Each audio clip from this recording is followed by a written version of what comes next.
The second word. In the name of God, the merciful, the compassionate, those who believe in the unseen. Quran, 2-3. If you want to understand what great happiness and bounty, what great pleasure and ease are to be found in belief in God, listen to this story, which is in the form of a comparison. One time, two men went on a journey for both pleasure and business. One set off in a selfish, inauspicious direction, and the other on a godly, propitious way. Since the selfish man was both conceited, self-centered, and pessimistic, he ended up in what seemed to him to be a most wicked country due to his pessimism.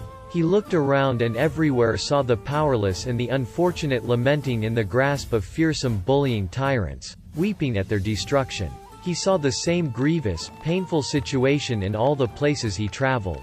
The whole country took on the form of a house of mourning. Apart from becoming drunk, he could find no way of not noticing this grievous and somber situation.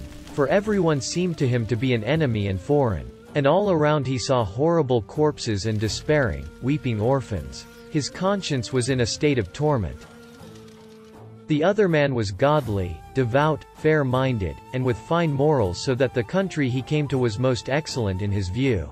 This good man saw universal rejoicing in the land he had entered. Everywhere was a joyful festival, a place for the remembrance of God overflowing with rapture and happiness. Everyone seemed to him a friend and relation. Throughout the country he saw the festive celebrations of a general discharge from duties accompanied by cries of good wishes and thanks. He also heard the sound of a drum and band for the enlistment of soldiers with happy calls of, "God is most great," and, "There is no God but God."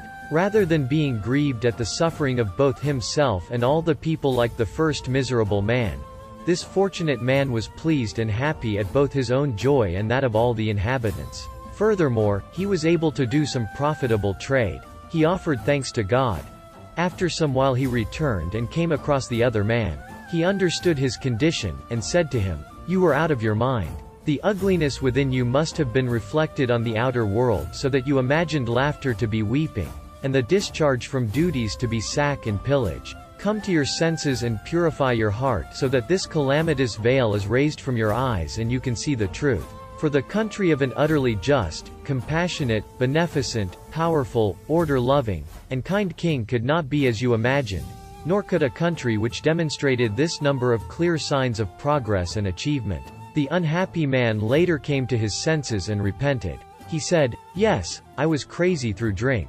May God be pleased with you, you have saved me from a hellish state. O my soul, know that the first man represents an unbeliever, or someone depraved and heedless. In his view the world is a house of universal mourning.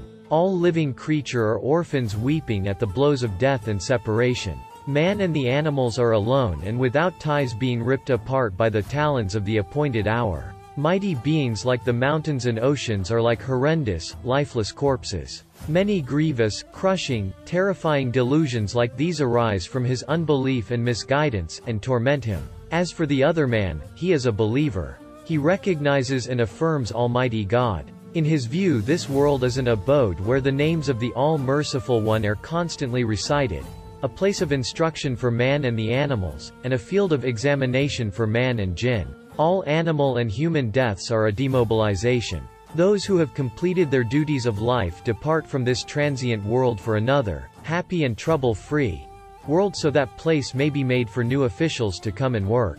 The birth of animals and humans marks their enlistment into the army, their being taken under arms, and the start of their duties. Each living being is a joyful regular soldier, an honest, contented official. And all voices are either glorification of God and the recitation of His names at the outset of their duties, and the thanks and rejoicing at their ceasing work, or the songs arising from their joy at working. In the view of the believer, all beings are the friendly servants, amicable officials, and agreeable books of His most generous Lord and all-compassionate owner. Very many more subtle, exalted, pleasurable, and sweet truths like these become manifest and appear from his belief.